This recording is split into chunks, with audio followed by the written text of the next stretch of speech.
Hello students, welcome back. Hope you'll have had a nice and relaxed vacation. Let us get back to our maths topic now. We had already started with the chapter on decimals before the Ganesh vacation. We are going to continue with exercise 5C today in this video. So let's begin with question number 1 of exercise 5C. It says convert the decimals into a fraction with lowest term. Let me take a few examples. Say we have a decimal like this here, 0.6. Now you have to convert this into a fraction in the lowest term. Now how will you convert this into a fraction? Now try to read this decimal number without the decimal point. If I cover this decimal point, how would you read this number? 6 would be read as 6. So that will be your numerator. The value of this number without the decimal point is 6. Because 0 in front of a number has no value, so I have not written 0, I have just written the number 6. Now since there is one decimal place in this number, you can see your children, there is only one decimal place. So I will write this 6 upon 10. Okay, one decimal place, so 1, 0. So I have written this decimal as a fraction. Now next they are telling us to reduce it to the lowest term. So let's try reducing this. 6 and 10 both go in the 2 times table. So I will make use of the 2 times table to reduce it. So I have 2 3s are 6 and 2 5s are 10. Can I reduce 3 and 5 any further? I don't think so. So the final answer in the reduced form will be 3 upon 5. Let us take another example. 8.5. Okay. Now the first step is read this number without the decimal point. If I cover the decimal point, this number will be read as 85. So write it as 85. Since there is one decimal place, you can put it as upon 10. Your next step would be to reduce 85 and 10. I can make use of the 5 times table. 5 2s are 10 and 5 17s are 85. So I got 17 upon 2. Do you feel 17 and 2 can be reduced any further? No. So you will get the answer as 17 upon 2. Now since this is an improper fraction, what you can do is convert it to a mixed number, and that would be your final answer. Okay, so that is your answer. Let's take another example. You have 0.064. Okay, how would you read this number without the decimal point? The value of this number without the point would be read as 64. So I'll write the numerator as 64. Remember children, zeros before a number have no value. That's why I've just written it as 64. Now look here. This has got 3 decimal places. So in the denominator, I will have 3 zeros. So it will be 1000. Okay. Depending on the decimal places, you put the zeros in the denominator. 1 decimal place, 1 0. 3 decimal places, 3 zeros. So you got 64 by 1000. Your next step would be to reduce it. I can make use of the 2 times table. 2 32s are and 2 500s. Further, I can make use of the 2 times table. 2 16s are 2 250s. Once more, 2 8s are and 125s. So after reducing, making use of 2 tables several times, finally I have got 8 upon 125, which cannot be reduced any further. Children, once again, if you are finding this method of reducing difficult, I have shown you all how to do the factorization method also. You can prime factorize the numerator, prime factorize the denominator, cancel off what is common between the two. Whatever will be left will be your answer. If you are comfortable reducing like this, you can reduce it like this. So this is how you will solve your first question. converting decimals to fractions in their lowest term. Okay, our next question, question 2 says, convert the fractions into a decimal. Let's take a few examples. I have a few fractions here and we have to convert them to decimals. Okay, I'll just write a few examples.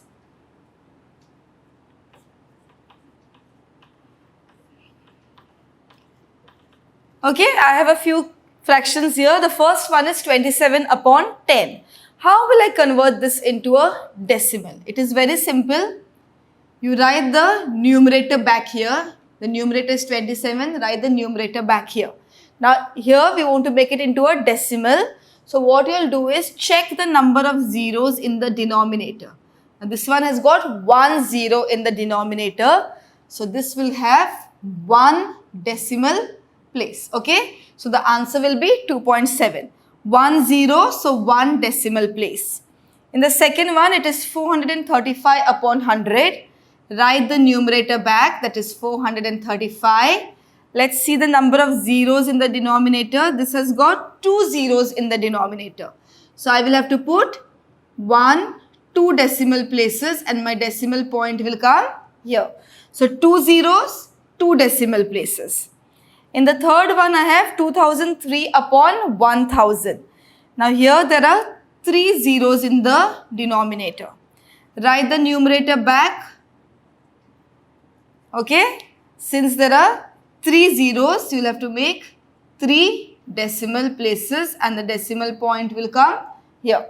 Okay. So this is how you convert a fraction into a decimal, by just counting the number of zeros in the denominator. Accordingly, you put your decimal point. In case you are falling short of places, you can come backwards and put a 0. Okay, in question 3 also you will have to convert the given fractions into a decimal. But now question 3 is slightly different. You have got fractions which do not have 10, 100 or 1000 in their denominator. Okay, now for example, in my first example here, I have 7 upon 20. Now how will I write this as a decimal? Now in order to write a given fraction as a decimal, to put the number of decimal places, I need to have either 10, 100 or 1000. But these fractions do not have 10, 100 or 1000. So what do we do here? Now here the denominator is 20. Now you have to think, how can you make this denominator 20 into either 10, 100 or 1000? Okay. So let us see, 20, I cannot make it into 10. I'll try making it into 100 because I know 20 multiplied by 5 will give me 100. So what I will do is, I will multiply the denominator by 5. If I multiply this denominator by 5, the new denominator becomes 100. Now as per rule, whatever I multiply or divide in the denominator, I have to also do it in the numerator. So I will multiply the numerator also by 5. So the new numerator will become 35. Now you can see, children, from 7 upon 20, I have got another equivalent fraction, 35 upon 100. And this fraction has got the denominator 100. So I can write this as a decimal. How will I write it as a decimal? Write the numerator again, that is 35. Count the zeros in the denominator. There are 2 zeros. So there will be 1, 2 decimal places and then you put the point. Since you cannot start with a decimal point, if there is no digit, put a 0. So the answer will be 0.35. Now same thing in the second question. The denominator is not 10, 100 or 1000. Let me see what I can do to make it into 10, 100 or 1000. I can do 25 multiplied by 4 because that will give me the new denominator as 100. Whatever I do in the denominator, I also need to do in the numerator. So the new numerator will be 36. Now this can be written as a decimal. Write the numerator again, 2 zeros, so 2 decimal places. Put a point here. Since there is no digit, put a 0. So answer is 0.36. Okay, let us take some more examples. Here I have 8 upon 125. Okay, now how can I make this into 10, 100 or 1000? 10 is smaller than this number, so it is not possible. 100 is also smaller than this number, so it is not possible. I can try for 1000. Can I get 1000 from 125? Yes, you can get 125 multiply by 8 gives me 1000. So I will do 125 multiply by 8 to get the required 1000. Same thing I will multiply in the numerator, so I will get 64 in the numerator. Now can I express this as a decimal? Yes, there is 1000 in the denominator, so I can write the numerator back. There are 3 decimal places, 3 zeros, so I need to have 3 decimal places. Now since I am falling short, I have only 2 digits there and I need 3 decimal places.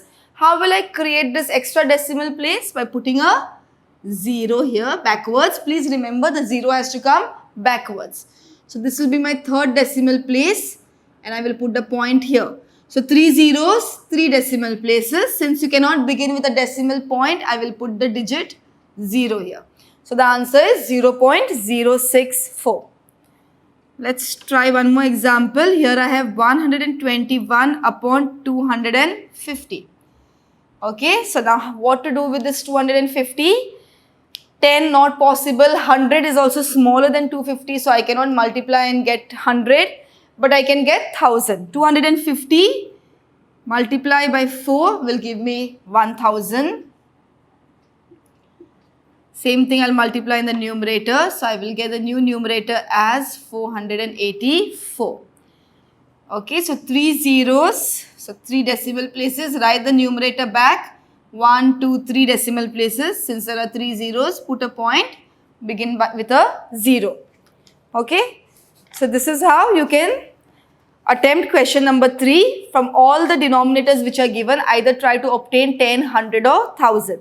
Now in the first one, the denominator is 20. You can obtain 100 by doing 25s. Second one, the denominator is 25. You can obtain 100 by doing 25 multiplied by 4. Third one, it is 50. 52s will give you 100. Fourth one is 4. So from 4, it is not possible to multiply and get 10. But yes, 4 multiplied by 25 will give you 100. So you can do 4 multiplied by 25 to get 100.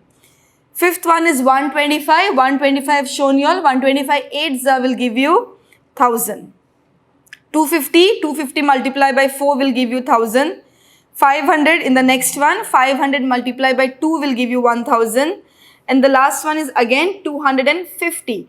250 also when it's multiplied by 4 will give you 1000. So in this way you make the denominators 10, 100, 1000 and convert them to decimals. Okay, now moving to question number 4. It is similar to question number 3, but the only thing is here you are given mixed numbers like this and you are asked to convert them to decimals. As you all know, mixed number, first you need to convert it to an improper fraction. For that you have to do this step, multiply and plus. So we can do 4 5s are 20 plus 3. This will become 23 upon 4. Okay. Now you have to make this into a decimal. The denominator has to again become 10, 100 or 1000. So 4, I can make it 100 by multiplying by 25. So 23 also needs to be multiplied by 25. You can work it out in the rough column.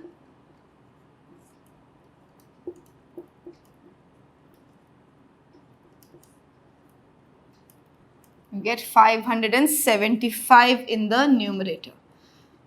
So you can see I have got a fraction which has a denominator 100. Now I can write it as a decimal. Put the numerator back. 2 zeros in the denominator, so 2 decimal places. Answer is 5.75. We can try one more example. 7, 3 upon 8. First step, convert. 59 upon 8. Okay, now from the denominator which is 8, I need to get either 10, 100 or 1000. You all have already done this before. 8 multiplied by 125 will give you 1000. You will not get 100 from 8 because 8 multiplied by any number will not give you 100. So I will try for 1000 and I get 8 multiply by 125 as 1000. So same thing you will do in the numerator. This will come as 1000. You will see what is the new numerator. Multiply, get the answer and then put the required decimal point. There are 3 zeros, so 3 decimal places will have to be put. Okay children, thank you very much. In this manner you all can complete exercise 5C.